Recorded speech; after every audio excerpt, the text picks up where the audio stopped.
Si Makoy.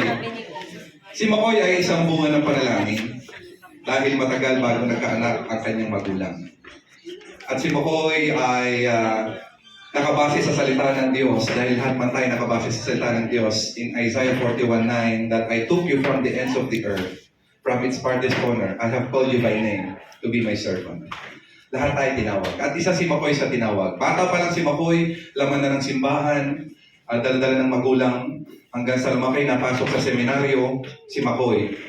At si Makoy, nung napasok sa seminaryo, lumabas ng seminaryo, ay na-expose sa mundo. Napunta sa mga bagay-bagay na hindi kaaya-aya, kagaya ng pagbabanda sa labas, inom, sigarilyo, fraternity, at ang pinakamatindi ay drugs. One day, si Makoy ay, habang siya'y malaki na-expose siya sa droga, siya ay may isang gabi na siya ay hinabol ng mga pulis at pinagbabaril si Makoy pero hindi tinamahan. Alas 3 ng madaling araw, siya ay nakatakas kasama ang kanilang grupo. At dumaan ang araw, lumipas ang araw, pag-uwi sa kanilang lugar, ay napatunayan ng Panginoon, napatunayan ng Makoy na ang paggabay ng Panginoon ay nasa kanyang buhay at siya ay naging ang ating Diyos ay nagbibigay ng buhay kagaya ng tubig sa atin. Ayan. At si Makoy ay nagpatuloy pa rin habang nagsisimula sa gawain si Makoy ay nahahatak pa rin ng lumang mundo. At dahil dyan, nagpapasalamat si Makoy sa kanyang magulang na nagbigay ng liwanag upang makilala si El Shaddai sa kanyang buhay. At siya nag-symbolizes ang kandila. Habang si Makoy ay lumalaki, patuloy na nag-aktibo sa gawain ng Panginoon at naging isang choir ng gawain ng Lord. Kaya siya ay mayroong prayer request at panyo. Ayan. Symbolizes na siya ay naglilingkod niya sa Lord.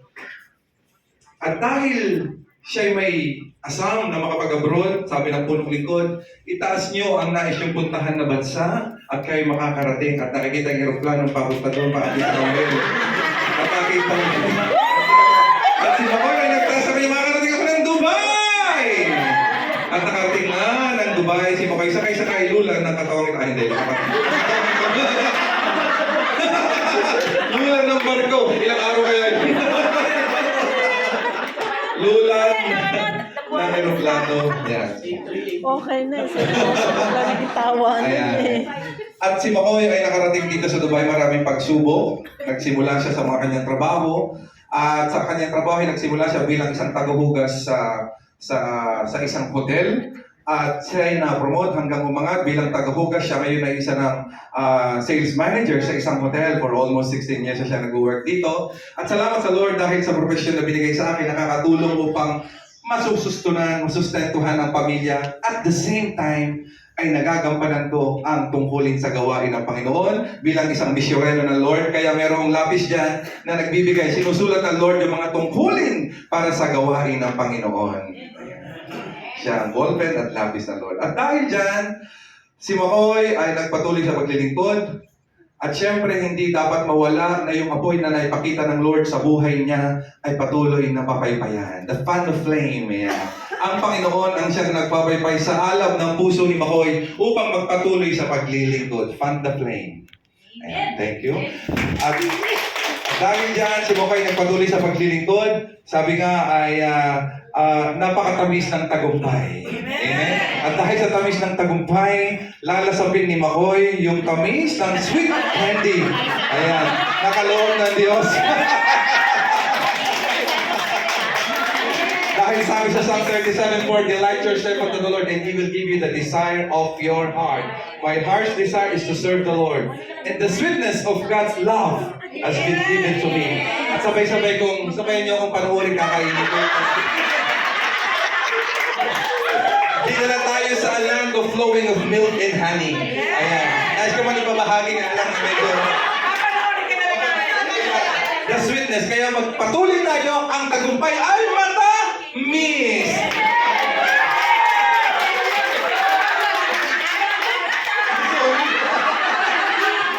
Matamis ang tagumpay. Ayan.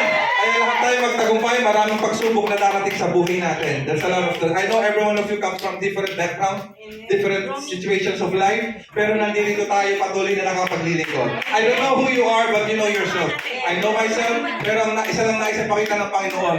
God works for the good of those who love Him, who have been called according to His purpose.